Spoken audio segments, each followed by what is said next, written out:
I know Bakari Sellers, my good friend, called and told me, gave me an insightful education about the Orangeburg Massacre and how he literally was born out of this tragedy, how his father was arrested, Professor Cleveland Sellers. And so I'm very grateful to him for that education, because I'm going to talk and try to draw a parallel in many ways, family members and survivors of the Orangeburg Massacre, to what's currently happening in America with many of the controversies that I have been honored to represent in and out of the courtroom.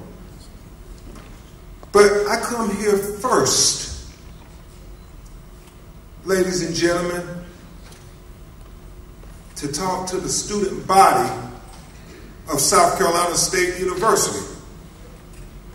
And it is in the memory of Henry Smith, Samuel Hammond, and Delano Middleton that I want to proclaim to the students of South Carolina State University that in their memory, we must acknowledge, as our attorney Carl Solomon and I talked this morning as I drove in, that today is yet another day in the struggle for the liberation of black people.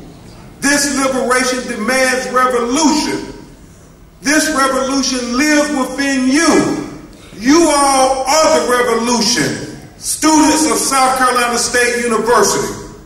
You all are the revolution who are going to catapult our people to heights that we haven't even imagined.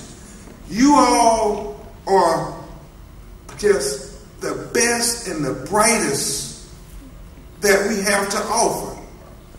And if you understand that this revolution is within you, then I will win this argument to this beautiful court today that our people will be able to overcome. As long as you remember that the revolution lives within you, the spirit of Henry Smith lives within you, the spirit of Samuel Hammond lives within you, the spirit of Delano Middleton lives within you.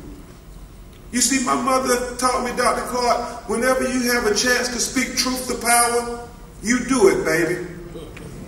And I'm telling you, South Carolina State University students, y'all are some powerful people. I mean, y'all are so powerful. Y'all don't even fathom how powerful you all are. I mean, you are it.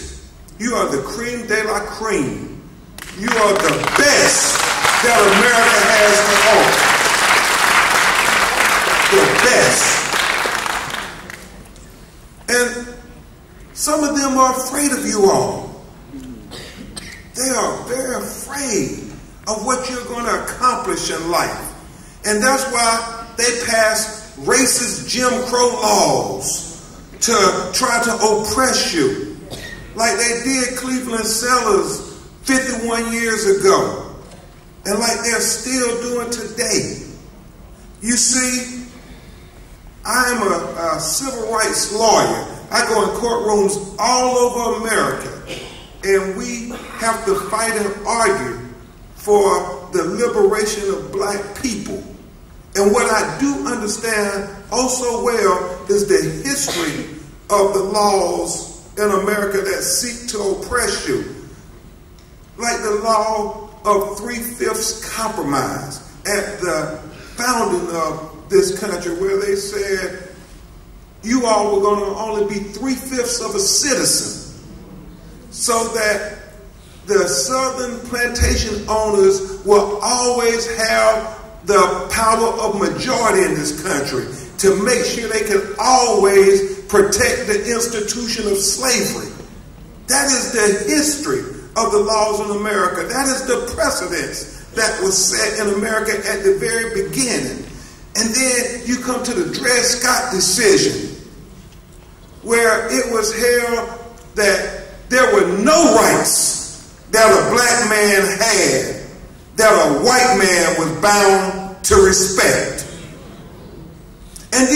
come to these laws today that has this school to prison pipeline, Mayor Butler, there's prison industrial complex that is built on the backs of our children. And they come up with these pseudonyms like the war on drugs. And they criminalize anything and everything that can populate the prisons with more black and brown bodies. I know you all have read Michelle Alexander, my good friend, book, The New Jim Crow. Amen? Amen. And so y'all understand that these laws are targeted for our children. And they are using this intellectual justification of discrimination to criminalize a whole generation of black bodies. But I'm here to tell you, and I'm so excited, because I know that long as the students at South Carolina State University understand that the revolution lives within them, we will be able to overcome all these racist Jim Crow laws. They cannot figure out enough ways to hold back your talent, your awesomeness, your brilliance, your magnificence. It don't matter where they